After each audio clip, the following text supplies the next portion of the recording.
So, well, I know where the child grave is, which is right there. But as time goes and more brush grows, eventually it's going to disappear.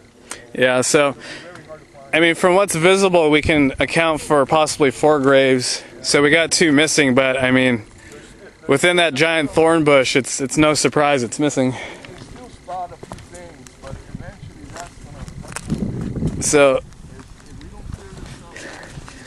like I said, we have the old wooden posts. We have probably the only recognizable grave as far as who's buried there, when they were buried, when they lived. Here's another fence beam, so the area is roughly from there. It would continue to fence around here, fence around over there, basically surrounding this entire area that you see with brush. Let's see if we can find anything over here. Oh, hey, I found the other one. Here, I found the other grave.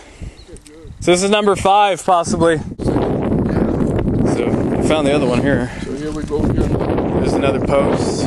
So the other one, I think that might be it up there. I don't think that's a fence post. I think that might be cross. Yeah. See, here's another one. Looks like a right here. Let me see. Oh, hey, I got more fencing here. The thing is that, I mean, unless we can find a photo, it's hard to tell because the rain will wash a lot of this around. So right now I'm looking for any more remnants of anything. Got a clearing there. I got something over there that looks interesting. Let's see if I could get over there. I got a little bit of a, well, no, there's not much of a trail. Let me get over here.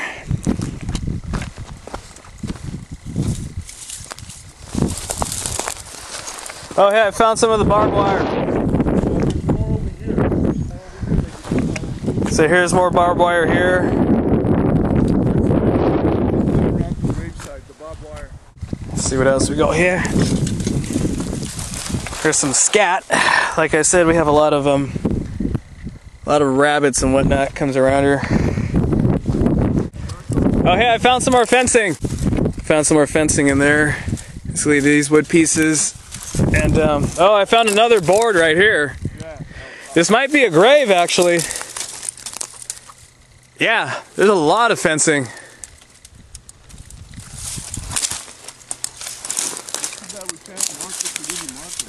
It's hard to tell because the wood posts look like graves and so like basically all of this is like right here. We need to clear this. So I mean, let me see if I have anything to cut and clear the I mean, the brush. best I got is this.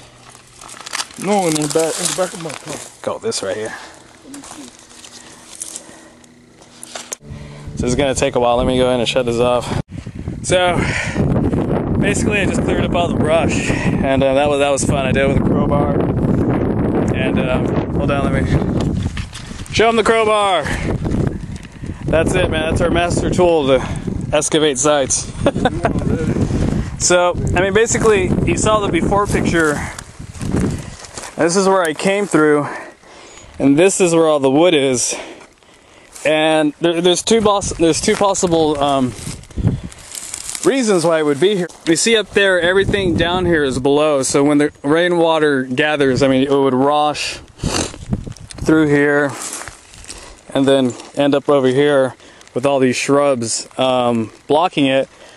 And this site hasn't been active as far as visitations since the 80s. And that's give or take a few decades.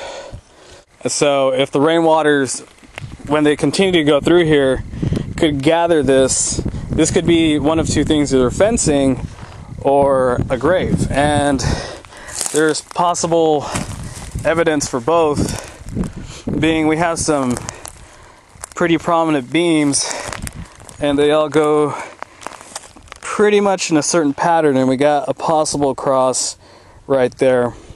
So I say this because we have what could be fencing, which is these really thin strip beams, and we have what could be marking posts, which are these really thick guys over here.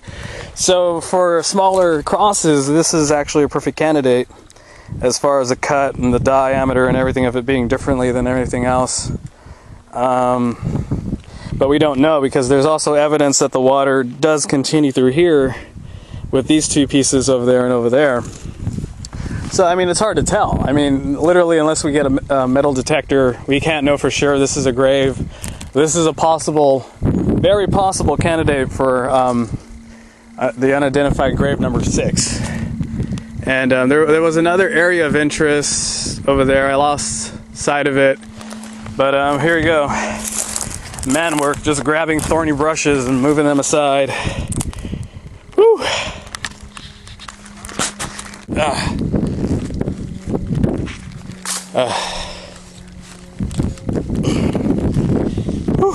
Grave digging. So, tell us what you just found, Ed. First of all, as you get ready, there, Indiana Jones, my son, what you're going to do is you're going to go in there and rip part of the brush that's right over there, right there. So this yeah, right. Here. You're going to walk to it right now, and they can see where you're going to go. What it is there's another grave there. There's a lot of plywood. There's a lot of that fencing, like the ones you see here. What I'm trying to prevent is for it to get buried in time and in the brush, if possible, because eventually we do want to have a project to come over here and maybe study the graves more and check them out, and maybe one day take them out of there. We have the permission from the ranchers around here that it's okay with them. If not, it's just going to get lost in time and nobody will ever know. So there's more evidence there of another grave, but you can't tell, as you can see, because of the brush is grown over it. Here we go. Well, right next to it, there's another one. And he's clearing up that so we can see it more, and then we can see some plywood.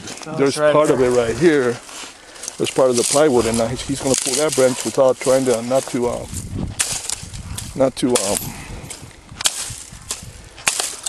and there's another grave under there, but this huge brush is grown under it. But you might see the hole, and you might not be able to, but because it's so. But he's grabbing right in the branch with the hole in the plywood there.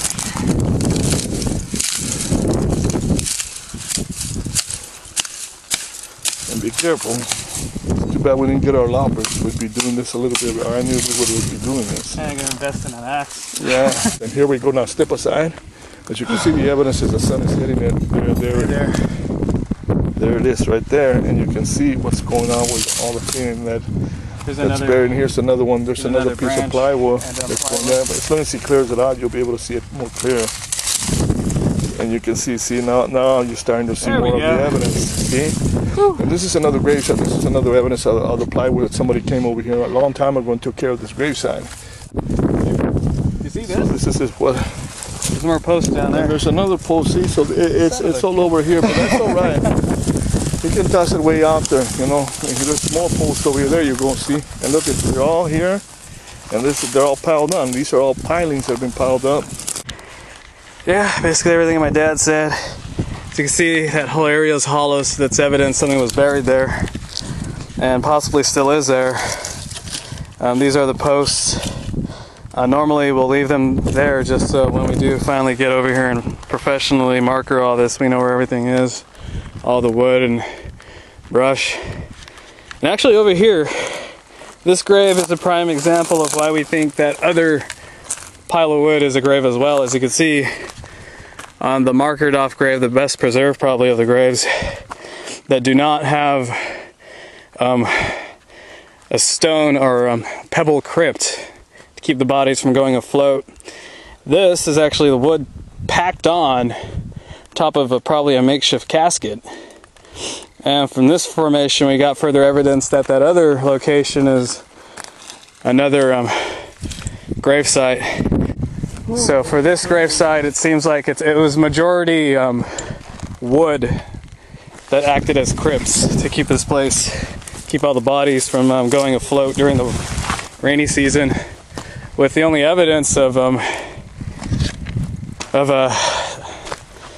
stone grave or a pebble crypt, like the ones that we saw at Dome, being this grave right here.